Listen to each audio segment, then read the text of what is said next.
Welcome, everybody. It's 4 o'clock on March the 19th, 2026, and Thea and I are live on YouTube,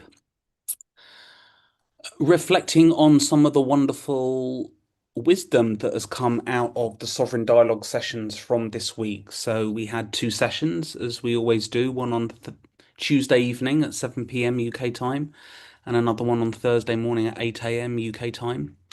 And it's been a great one. This whole format that we're evolving around dialoguing, but not giving people specific questions, seems to be really opening people to the freedom for them to explore whatever it is that is really alive for them, rather than guiding it for them.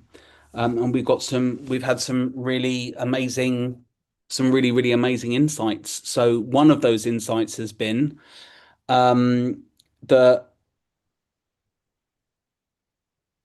I can ask my own questions and ask the questions that feel relevant. So one of the themes that we've been working with is this idea of connecting into how the body, like the feelings and sensations in the body, and using that as a way of guiding us to our sovereign wisdom.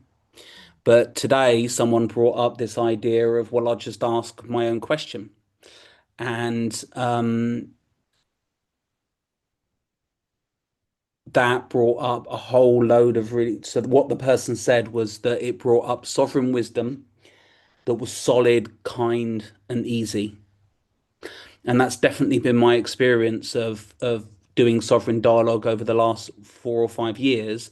That it's been this really consistent, really practical, really affirming and simple guidance and wisdom to follow. And that's exactly what one of the participants this morning said was their experience when they posed their own question. And I know, Thea, when you and I have talked about this, that you're also discovering a similar sort of thing. So I don't know Yeah, if you want to share some of your own experience of what you've discovered by doing sovereign dialogue this way. yeah. I I think what's important here is the option to choose your own question has always been there, and we stated it regularly. We would set a question and we would always say, if something else is more relevant to you, if you've got something more pertinent that you need to check in, then please use your own question. Or if this doesn't feel right or true for you in any way, use your own question. And I'm not sure how regularly people use that option. Um, Whereas here we are very quickly into this new structure.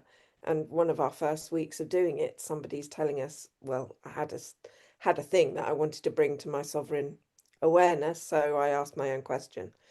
Um, so I think that's really great and an important, really important aspect of the whole ethos behind our sovereign dialogue structure is that we're presenting and providing an opportunity and a methodology that enables you to access what you're getting, what's important to you, what's primary for you, and the wisdom that comes from within you, not externally. And so for me, it's a real validation of that structure Hmm. and the that sense that sovereign dialogue puts each person who's dialoguing at the very heart of their own um, experience, their own response, their own guidance. And so for me, it feels very affirming of the way we've chosen to do this, and including the choice this season to not even lead with a question. So it's kind of taking us even more out of the equation. Yep. Um, and not to say we might not toy with questions again because they can be useful structures to point people out, but certainly at the moment it seems to be working really well. And the other thing that we're finding is the synergy that gets set up and established when people are in there breakout rooms after their dialoguing, feeding back to one another, an opportunity to really reintegrate the writing they've just done by being witnessed in their findings by one or two other participants. Yeah. They're they're almost always coming back and saying, "Oh, I couldn't believe how much, you know, how much likeness there was in our group." So I think I I mean, you always get that resonance in group structures anyway. It, something gets set up that there is more often than not, there's parity, Yeah. there's relatability, there's similar points that other people make, and it's why debrief time is so important, because there's also learnings and insights that one person gets that become so important to one of the other people in the group, Yeah. that actually really changes their experience and really supports them to kind of go, oh yeah, that's another bit that is really helpful to me Mm. to absorb or recognize. So yeah, I really like that, and that the solidity of that guidance, the reliability of it, and I love the kindness of it. You know, Yeah. kindness is actually one of my core values, and it is kind, always comes kind. It can come tough. It can come like, go on, you do, oi, you do this, but it Mm. never comes judgmental, ever. I've No. never had a judgmental sovereign dialogue. The whole point is it takes that inner judgment out of the equation and leaves you just with your own awareness that might go, yeah, could you have done things differently in the choices you made that took you here? Of course you could have, but we're here now, so let's look at moving forward. And I've had that sort of guidance as myself again and again. In fact, just in the last couple of days, just in doing what we've done, I think there was something in there for me about, yeah, but go easy. No, it's not a big deal. You're where you are. Yeah. Um, and moving forward, these are the options now. These are the choices. You're at another point of choice because we're always at a point of choice. Yeah. And the more we get tied up in reviewing the choices we've made before, and in particular, blaming ourselves or being harsh about the choices we've made before, well, then you're not at your current point of choice. You're taking yourself out of that current point of choice in order to berate yourself for a previous point of choice, which is just a pointless exercise, really. Mm. Self-knowledge, always good. Self-exploration, always good. Looking at the whys of something, but not if it's going to keep you out of that sense of, oh yeah, I can do something differently here. I'm being given a guidance to build on this in a new way. Mm. Oh, maybe I'll just do that. Yeah.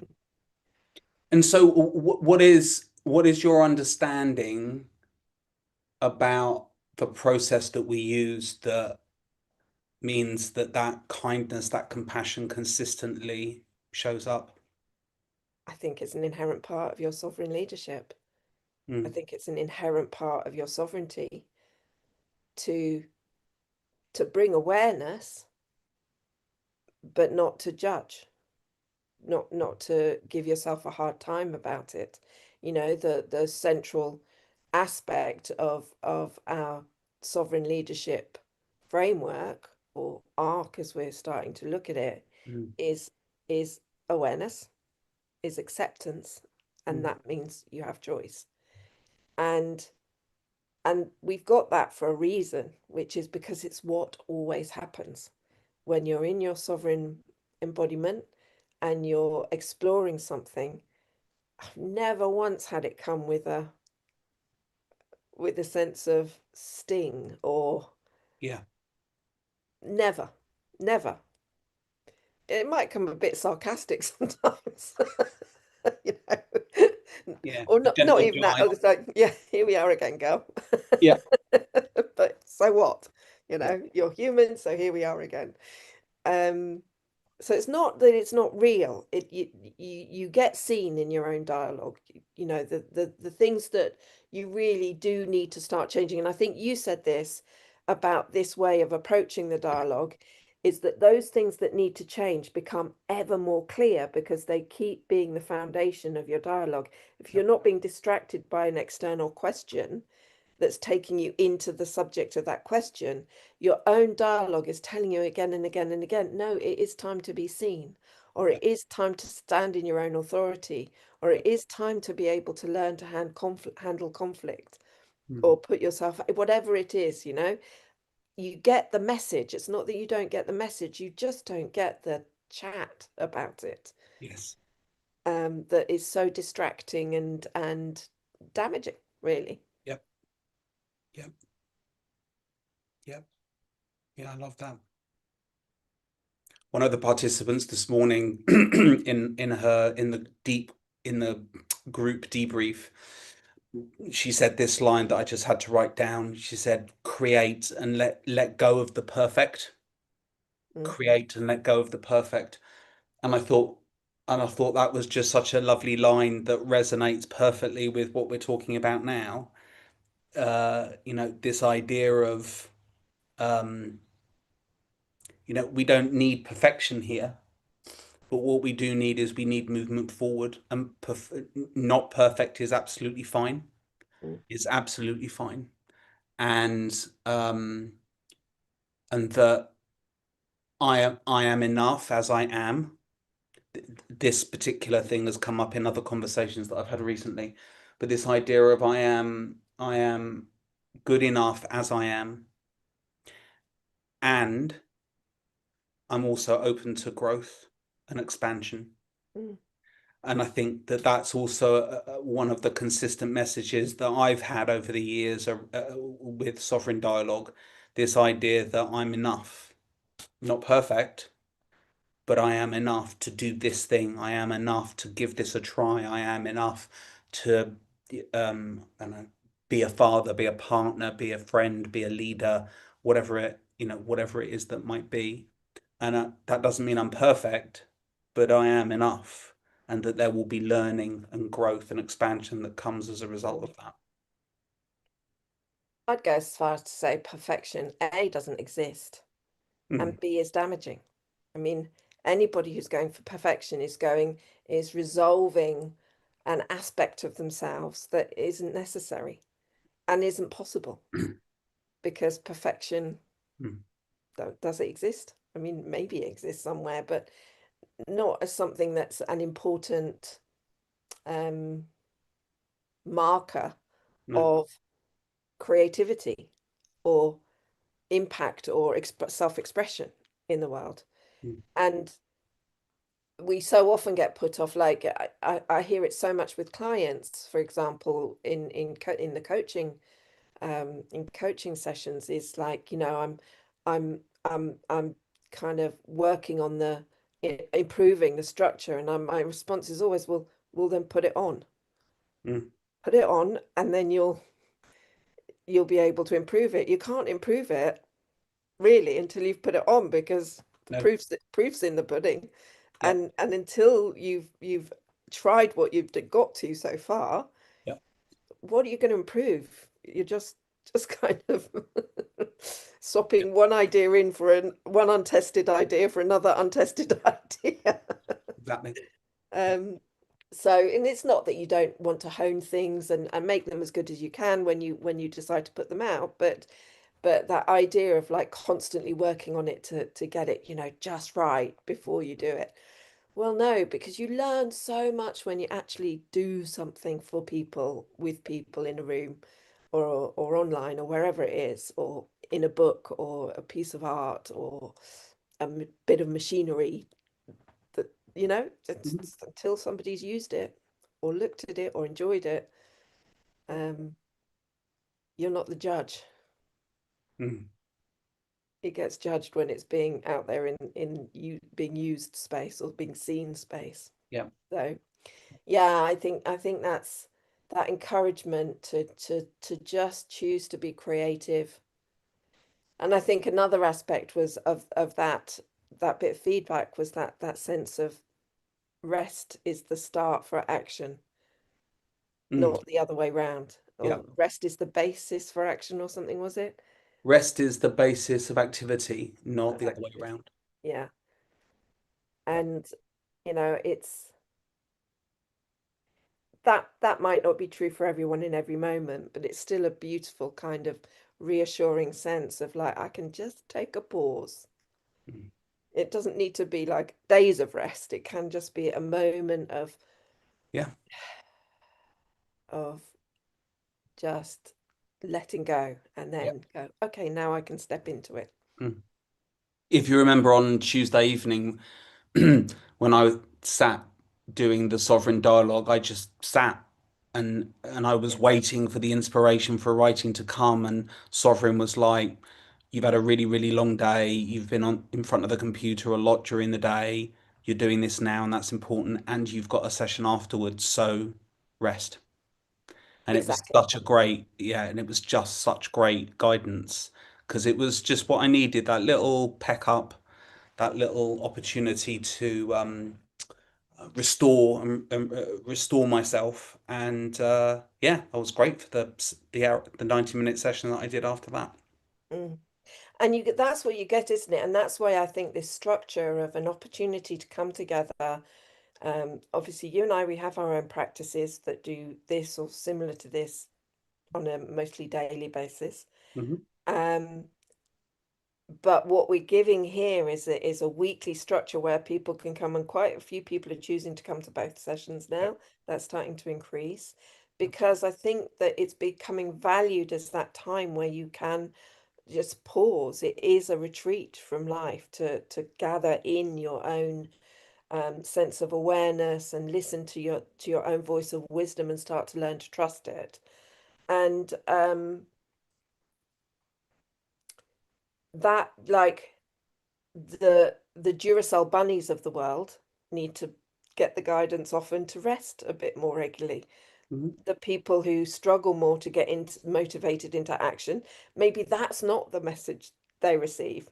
They receive, well, just take one action, just do one thing. Mm. So everybody has a different flavor of this, but the fact is, it's when you get it in that space where you've pushed aside the other influences that want to take you down your customary, narrow, reactive Yeah. relationship to life, your habitual responses to the world. Um, it that's when that the weight of that starts to build up, and then you can't not listen. Mm. You just Yeah. it's there on the page day after day, and you go, hold on, I actually need to do something about this now. Mm. I do need to rest more, or I do need to just do some little actions that aren't too challenging, but they can start me building a bit more momentum, or whatever it is Yeah. in your life. Exactly. Um, and I think that's the beauty of it. It's that growing confidence as we listen Yeah. to ourselves Yeah. and to our bodies, because that was the other point that we wanted to Mm. cover today. Doing this, the simplicity of the exercise that we began with today, and I love the more embodied weight that we're bringing to that first bit of the session, Hmm. where we do an embodiment practice, because that's the way we've started to feel into that sovereign dialogue spaces through the awareness of what we're experiencing in our bodies. And like anything, that you need to practice to build that up. You don't just get bodily awareness like you decide to do it one day and da-da, it's all there, and you feel every little tendon relaxing or every moment of stress or tightness. You just don't until you practice it. Yeah. And but it was a great reminder to me just to do an exercise where we're just holding our own hands. And there was somebody saying, I didn't know how to do it. And it's like, well, no, there is no how. It's a Yep. hand touch exercise, and to bring different qualities to that. And the today this week we chose the archetypes, lover, warrior, magician, and sovereign. And even without explanation, just letting people bring their own interpretation of that. So, what is lover to them, and how does bringing lover into your body change your touch? Um, and does it change the position of the hands even, or the movement of the hands? But what does it do internally? And then open that up, let it go, reconnect, bring in the qualities of warrior, and then the qualities of magician and the qualities of sovereign. Mm. And I thought for me, that set up such a strong awareness in my body of the cellular benefits of that level of awareness, Mm, because suddenly I could feel just so much more in my body from that. And it's a, I mean, it's a personal premise of mine that that level of awareness is cellular and is incredibly healing mm. and um, beneficial. I've got no evidence for that. Maybe kind of tantra studies have some evidence of it. I don't know. But for me, it's just a sense, that's a sense I have that to let yourself have that level of awareness and then just to follow the sensations as they are kind of working through your body is an incredibly empowering act of self-determinism, self-healing, self-love, and to really experience that through the simplicity of that exercise Yep. um, was is really powerful. And I think I said to you when we were just chatting in the session when everybody was in their breakout rooms that, you know, if that's how you spent your life, that would be a life well spent, just feeling Yeah. as much as you could Mm, what is happening in your own body in any one moment. yeah. I don't think that would be a waste of life in any way. I think it would be an, and obviously you'd need to do some things between, like feed yourself or connect with other people. Yeah. Yeah. Yeah.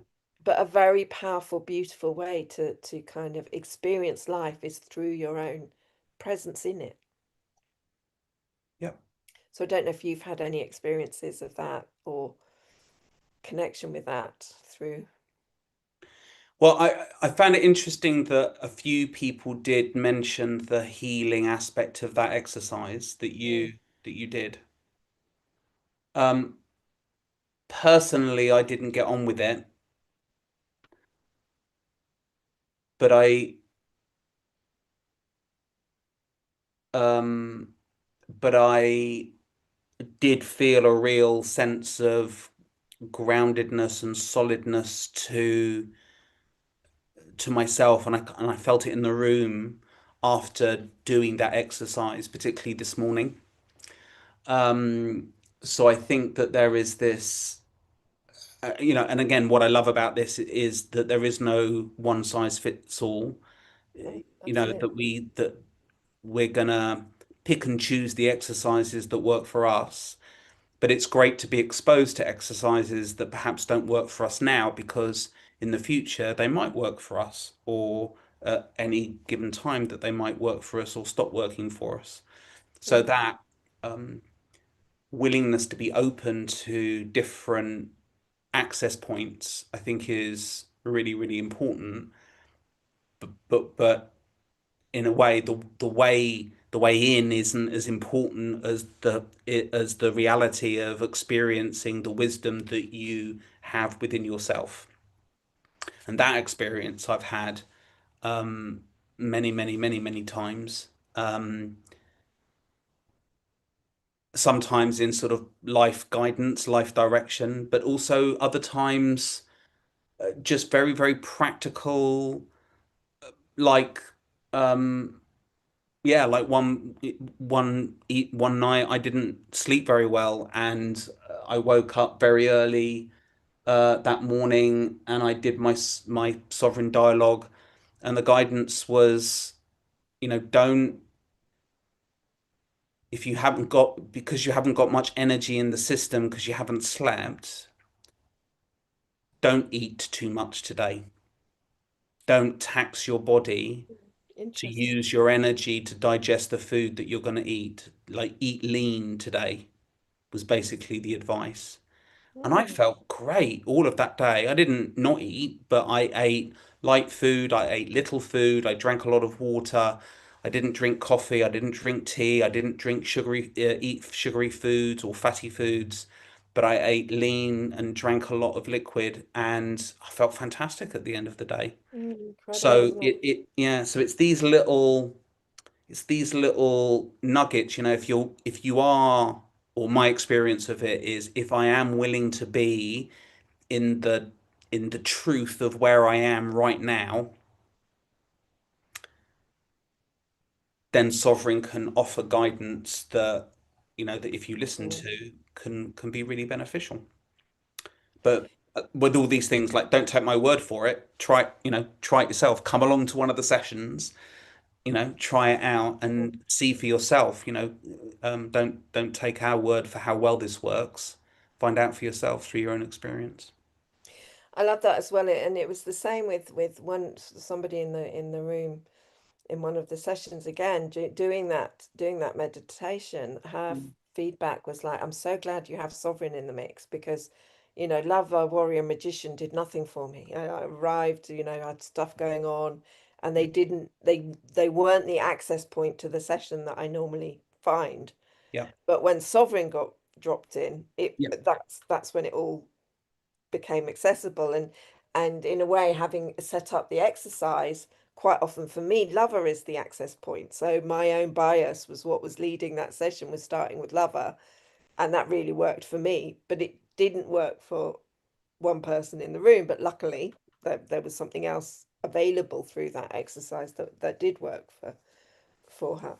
exactly. Um, and similarly for you, it was a different experience, but still had that sense of bringing kind of that was a big feedback, wasn't it? Feeling grounded, calm Mm.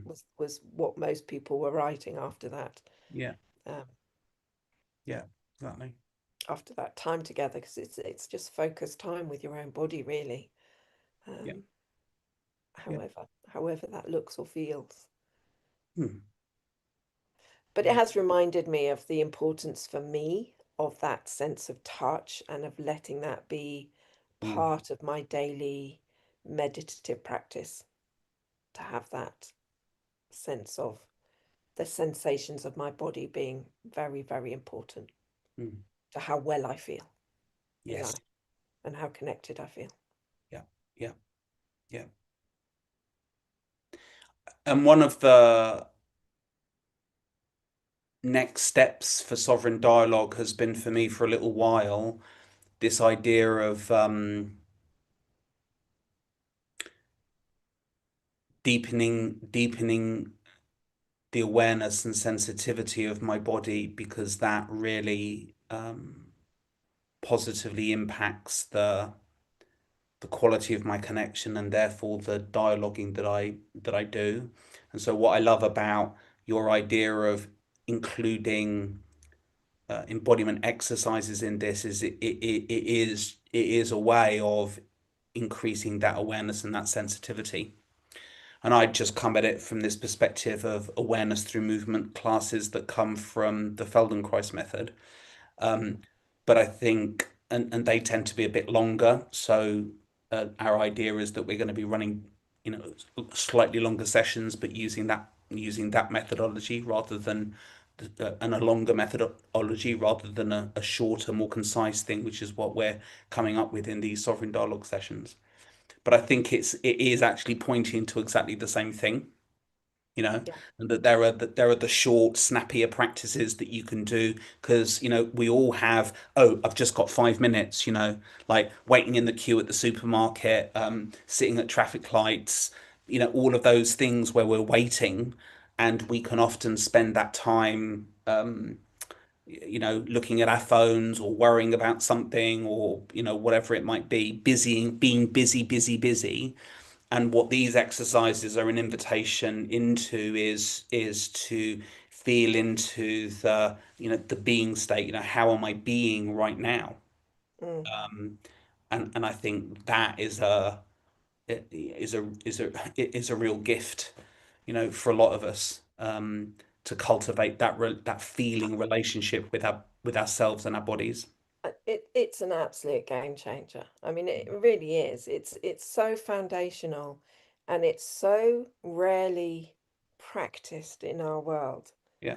Um, and yet, what I know about having taught the fundamentals of stopping and pausing and not going automatically, but allowing everything to open free of as free as you can be of the bias or the kind of um, the frame that you're seeing life through, Hmm. that comes from your habits and your beliefs and your unconscious patterns, to what I know from hours and hours and hours of work with others is that it saves health, Yeah. it brings well-being, it saves money, it saves relationships, it builds relationships. I wouldn't be married without that practice. You Mm, know, I wouldn't have the beautiful relationship I do with an amazing husband if it wasn't for that. mm, Um, yeah. What a great testament exactly, to body. exactly. I mean, and it's such a simple thing to teach, and a simple thing to practice, and yet also it's got all that complexity of a simple thing. It's got all that depth of a simple thing in that you can learn to practice it and get benefits very quickly, and Mm, you can spend the rest of your life and barely touch the sides of it as yeah. well. Yeah.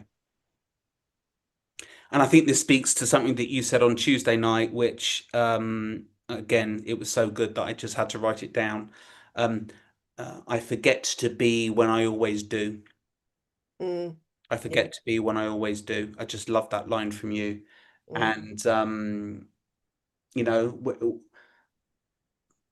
we live in a culture of doing, and it's becoming this obsession, this addiction that we all have to do, and kind mm. of marking our success by how many things we ticked off our to-do list, and um you know, how much we got done in a day, and how much, you know, whatever, it all has to do with that Or doing. And of just all course, the distraction of doing in a way that's mindless and the yeah, scrolling and the exactly. that's doing as well, Yeah, you know, yeah, and yeah, it's yeah, yeah, yeah, yeah. And also the doing of doing for the sake of doing. I mean, this is something that comes up a lot in my coaching sessions at the moment. This thing of, well, I'm doing, um, but that doing distracts me from actually getting on and, well, first of all, focusing on the things that are really, really important and that will move me forward in the direction that I want to go. mm, But having done that focusing, then actually getting on with the tasks that are involved in actually moving that forward. And so we can fill our days with doing of stuff that is actually just holding us in a pattern that's where we're not really progressing. Um, but if we can actually slow down and give ourselves some time and space to think about, okay, what is it that I really want?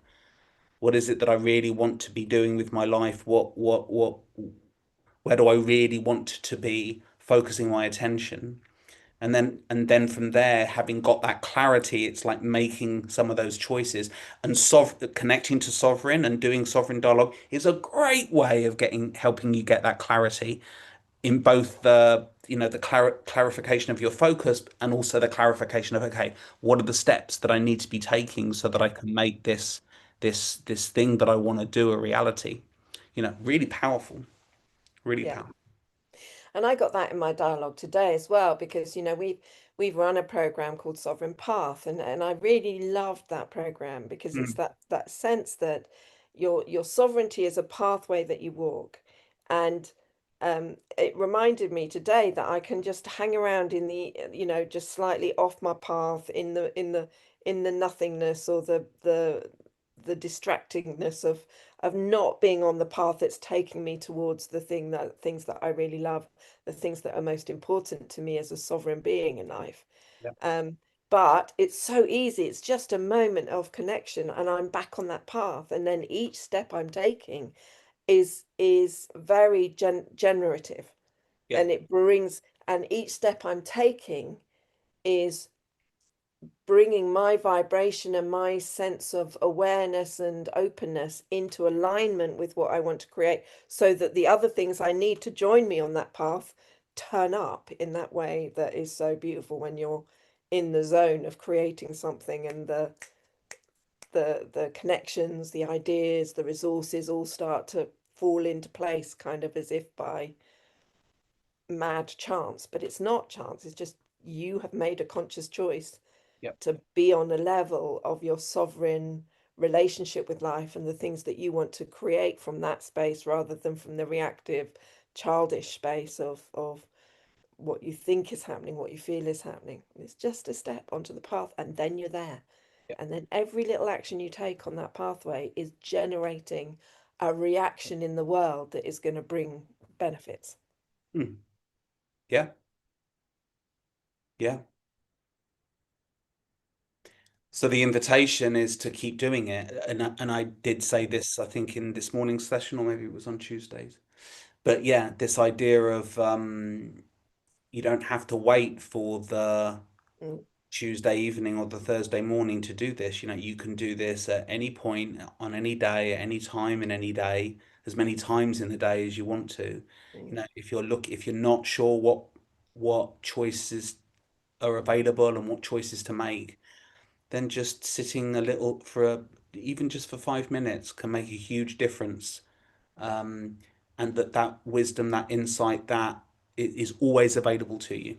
I think yeah, that was the thing that I said, you know, and that's why we keep doing this work, and that's why we keep moving this work forward. So yeah, I feel it's important to share that. absolutely. Yeah, absolutely. And in terms of your own actions are often very small, and you make significant changes Mm, just through the kind of having the conviction and the courage to take, because they're quite often little steps into the unknown or steps that feel less familiar. And would it be much easier to keep scrolling through social media? Possibly, but actually to open the book you've been guided to read, or to write a sentence of the blog you've been wanting to write, as soon as you start, it has an energy about it that makes you feel more alive than when you're not. beautiful. Mm,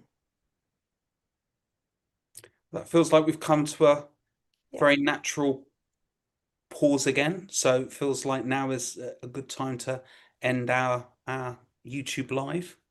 Um, we won't be doing a YouTube live next week because Thea and I are going to be at a conference in Cornwall called Anthropy at the Eden Project.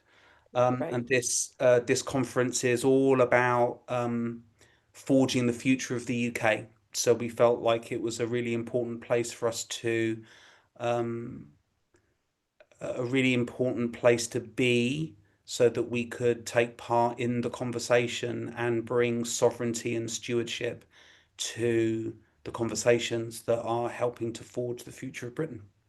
Mhm. So we will be running the sessions as normal on Tuesday evening and Thursday morning, the Sovereign Dialogues, but there'll be no live next week. And then the week after, we'll be continuing with more sessions as well and the live as well. So